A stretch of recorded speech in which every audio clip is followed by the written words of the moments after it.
கோவால பகவான் மகாவீர் சரணாலயம் சம்பந்தமா ஒரு செய்தி வந்திருக்கே.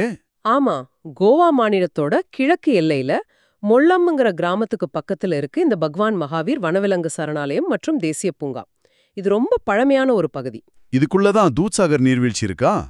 ஆமா, அந்த புகழ்பெற்ற துத்சகர் நீர்வீழ்ச்சி, அப்புறம் டெவில்ஸ் கேன்யன், தம்டி சுர்லா கோயில், தம்டி நீர்வீழ்ச்சின்னு நிறைய முக்கியமான இடங்கள் இதுக்குள்ளதான் இருக்கு. இங்க என்ன மாதிரி காடுகள், விலங்குகள் இருக்கு?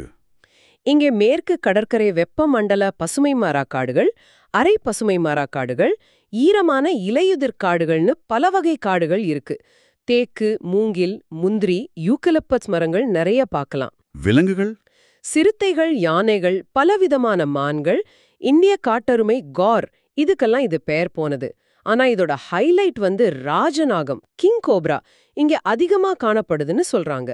ஓ, அதுபோக மலபார் பைட் ஹார்ன்பில், பெரிய இந்திய இருவாச்சி, கிரேட் இந்தியன் ஹார்ன்பில், மீன்கொத்திகள், பாரடைஸ் ஃப்ளை கேச்சர்னு சுமார் 200 வகையான பறவைகளும் இங்க இருக்கு. அப்போ இப்போ என்ன செய்தி இது சம்பந்தமா?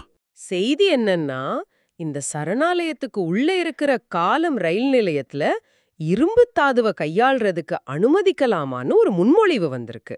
சரணாலயத்துக்குள்ளேயா?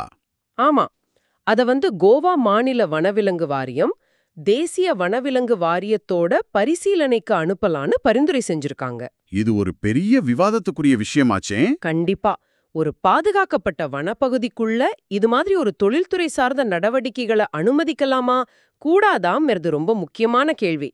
வளர்ச்சிக்கும் சுற்றுச்சூழலுக்கும் இடையேயான சமநிலை பத்தின ஒரு விவாதம் இது. இத பத்தி நீங்க என்ன நினைக்கிறீங்க? நிச்சயமா, இது ரொம்ப கவனமா கையாள வேண்டிய விஷயம்.